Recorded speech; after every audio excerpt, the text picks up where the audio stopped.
Middle education की एक धमाकेदार वीडियो में आपका स्वागत है। फाइनली आपको बूस्टर डोज का इंतजार था ना। और इस वीडियो में बूस्टर डोज के संपूर्ण क्वेश्चंस को दिखाने वाला हूं। बूस्टर डोज को देखने से पहले एक चीज तुम दिमाग में बैठा लेना।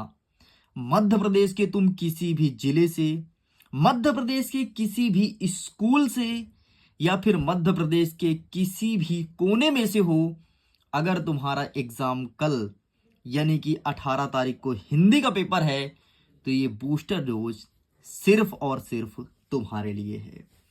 बूस्टर डोज मैं प्रेजेंट करूंगा। बूस्टर डोज के सारे क्वेश्चंस मेरे पास हैं। बस तुमको करना क्या है, सबसे पहले जो जो स्टूडेंट इस वीडियो को देख रहा है, वीडियो को दिल से लाइक करिए, वीडियो को अपने 10 दोस्तों तक शेयर करिए, मात्र 10 दोस्तों तक। आपके स्कूल में 40 से 50 स्टूडेंट होंगे, लेकिन अगर 10 तक ये शेयर करते हो ना, और बूस्टर डोज अगर पूरे मध्य प्रदेश में पहुंचता है, यकीन मानो ठीक ऐसे ही नेक्स्ट एग्जाम में, नेक्स्ट एग्जाम में, नेक्स्ट एग्जाम में, सभी एग्जाम में बूस्टर डोज दिया जाएगा। अब बहुत सारे स्टूडेंट्स मुझे नहीं जानते हैं, बहुत सारे स्टूडेंट बूस्टर डोज को नहीं जानते हैं। तो जो मुझे नहीं जानता, मेरा नाम है आशीष और आप सब देख रहे हैं मिडिल एजुकेशन। मिडिल एजुकेशन अभी तक कक्षा 10वीं के 1000 से ज्यादा बच्चों को टॉप करा चुका है, जिनका 95+ परसेंटेज आया है। और इस बार तुम्हारी बारी है, और इस बार अब फिर से बूस्टर डोज की बारी है। बूस्टर डोज क्या होता है सबसे पहले ये समझ लो, फिर मैं तुम्हारे सामने प्रेजेंट कर रहा हूं। अब बहुत सारे स्टूडेंट के अंदर खलबली मची होगी, अरे बूस्टर डोज दिखाओ यार, मैं जानता हूं बूस्टर डोज क्या है, मुझे अच्छे से पता है, मैं तुम्हारा ओल्ड स्टूडेंट हूं। हाँ, जो नए हैं वो जरा सुन ले। बूस्टर डोज एक ऐसा डोज है, जैसे कोविड में तुमको लगा था ना एक डोज, जो कि बूस्टर डोज था, जिससे तुम्हारे शरीर में बूस्टअप करता था, वैसे ही ये तुम्हारे एग्जाम में बूस्टअप करेगा और तुम्हारे बहुत अच्छे नंबर लाने में, जी हाँ आपने सही सुना, अच्छे नहीं बहुत अच्छे नंबर लाने में बूस्टर डोज मदद करेगा। अगर तुमने बूस्टर डोज के सारे क्वेश्चंस को अच्छे से प्रिपेयर कर लिया, एग्जाम के नेक्स्ट टॉपर तुम हो, इस चीज की गारंटी देता है आपको बूस्टर डोज स्वयं। तो ये रहा आपके सामने बूस्टर डोज। देखिए, सबसे पहले कक्षा 10वीं के हिंदी का रहा ये बूस्टर डोज। मैं स्टार्ट करूंगा कवि परिचय से और एंड करूंगा आपके प्रश्न और उत्तर में। कवि परिचय में केवल और केवल आपको अपने किताब में से 3 कवि को प्रिपेयर करना है, मात्र 3 कवि। वो कौन है? तुलसीदास जी, जयशंकर प्रसाद जी और सूर्यदास जी। अगर इन तीनों कवि का तुमने कवि परिचय, भाव पक्ष और कला पक्ष अच्छे से पढ़ लिया, तो तुमसे कवि से संबंधित एक भी प्रश्न गलत नहीं होगा। बस ये तीनों कवि के दिमाग में बैठा लो, तुलसीदास, जयशंकर प्रसाद एंड सूरदास जी। आगे बढ़ते हैं इसी कड़ी में। अब हम लेखक परिचय को कवर करते हैं कि लेखक परिचय कौन कौन सा देखने को मिलेगा। तो मात्र 2 लेखक परिचय, किताब में जितने भी है ना, 2 लेखक, एक स्वयं प्रकाश, दूसरा राम वृक्ष बेनीपुरी। अरे भाई सब कुछ छोड़ दो, बस 2 लेखक को तुम अच्छे से पढ़ लेना। 2 लेखक, एक और हैं लेकिन उनका मैं उल्लेख नहीं कर रहा हूं। अगर कोई स्टूडेंट सुनना चाहता है तो सुन ले, करना चाहता है तो कर लेगा। यशपाल, ठीक, ये रहे 3 भाई। कौन कौन? स्वयं प्रकाश, राम वृक्ष बेनीपुरी और यशपाल। अगर इन 3 लेखक को कर लिए तो एग्जाम में बूस्टअप, मतलब 4 नंबर तुम्हारा यहां फिक्स, 4 नंबर यहां फिक्स, 8 नंबर तुम्हारा कवर हो चुका है। नेक्स्ट आगे बढ़ते हैं इसी कड़ी में और देखते हैं आवेदन पत्र या फिर आपका लेटर में से कौन सा पूछा जाएगा। तो देखो, बड़े भाई के विवाह पर मित्र को आमंत्रित करने के लिए पत्र, इसे अच्छे से प्रिपेयर कर लेना। नेक्स्ट आपके अथवा में देखने को मिलेगा स्थानांतरण प्रमाण पत्र हेतु आवेदन पत्र।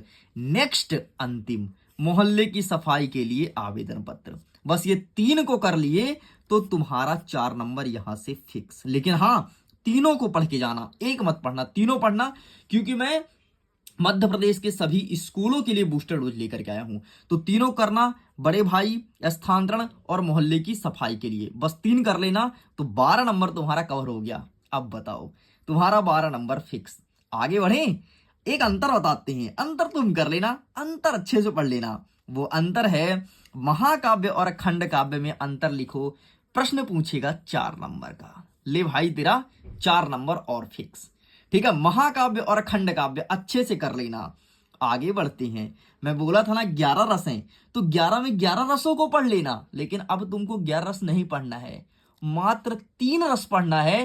तीनों के परिभाषा और तीनों के उदाहरण। वो रस कौन कौन से, अब इसको सुन लो जरा। श्रृंगार रस, वीर रस और वात्सल्य रस। अगर तुमने श्रृंगार को अच्छे से कर लिया, वीर को अच्छे से कर लिया, वात्सल्य को अच्छे से कर लिया, तो रस की जरूरत नहीं है, सारा रस तुम्हारा यहीं पर निकल आएगा। अच्छा सुनो, अगर बूस्टर डोज का पीडीएफ डाउनलोड करना है ना, लिंक डिस्क्रिप्शन बॉक्स में है, चेक करो, अपने पीडीएफ को डाउनलोड करके रख लो और सभी क्वेश्चंस को अच्छे से प्रिपेयर कर लेना। बस मैं इतना ही बोलूंगा। आगे बढ़ते हैं। कुछ आपका छंद भी पूछेगा। वो छंद कौन कौन सा, मात्र 2 छंद। इतने सारे किताब में 2 छंद है, वो एक है दोहा, दूसरा है चौपाई। बस 2 छंद कर लेना, बल्ले बल्ले हो जाएगा। चलिए आगे बढ़ते हैं।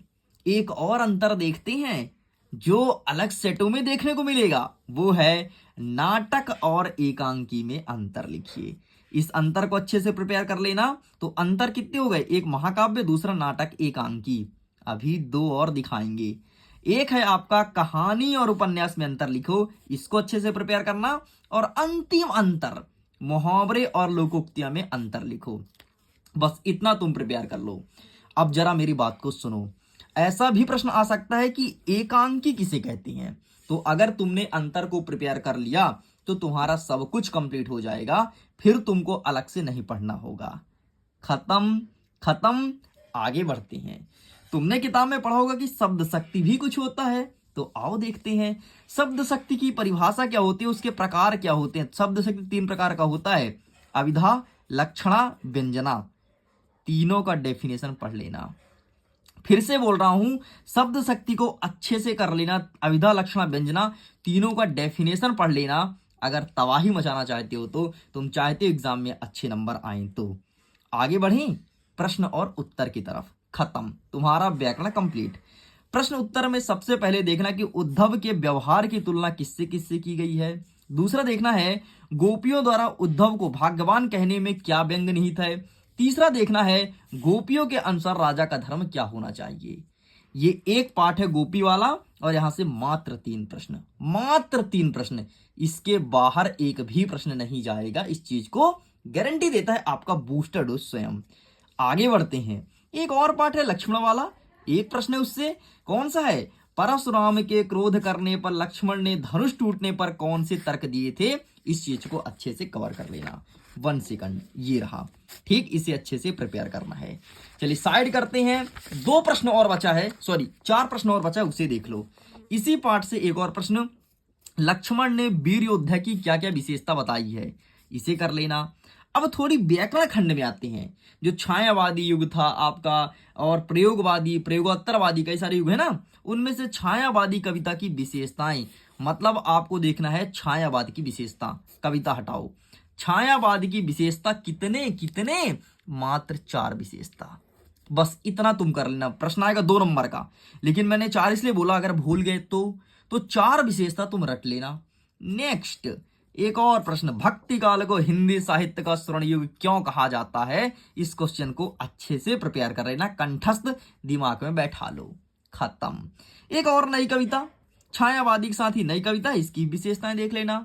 खत्म ना, चलो हो गए तुम्हारा बल्ले बल्ले। एक अलंकार भी है तुम्हारे में, तो अलंकार में से आपको पढ़ना है अनुप्रास अलंकार।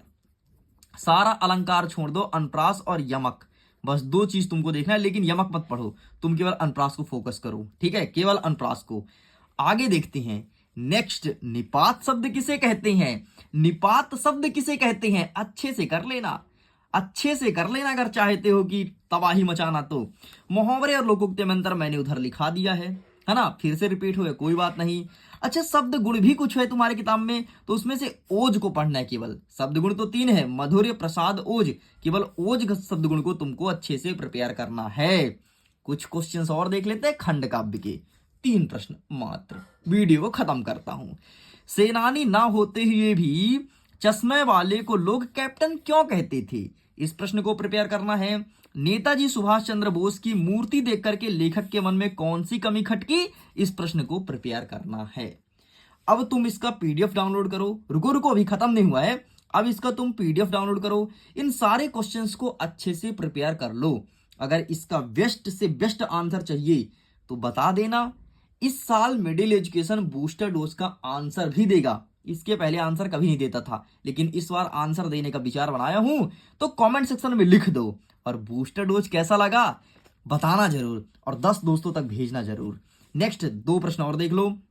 नेताजी की मूर्ति पर कौन सी कसर खटक रही थी, और भगत की पुत्रवधि उन्हें अकेले क्यों नहीं छोड़ना चाहती थी। इस प्रकार से तुम्हारा द एंड। लो भाई, तुम्हारा बूस्टर डोज कंप्लीट। बस इतना करना है। 10 मिनट का वीडियो था, पूरा का पूरा कंप्लीट कर दिया हूं बूस्टर डोज।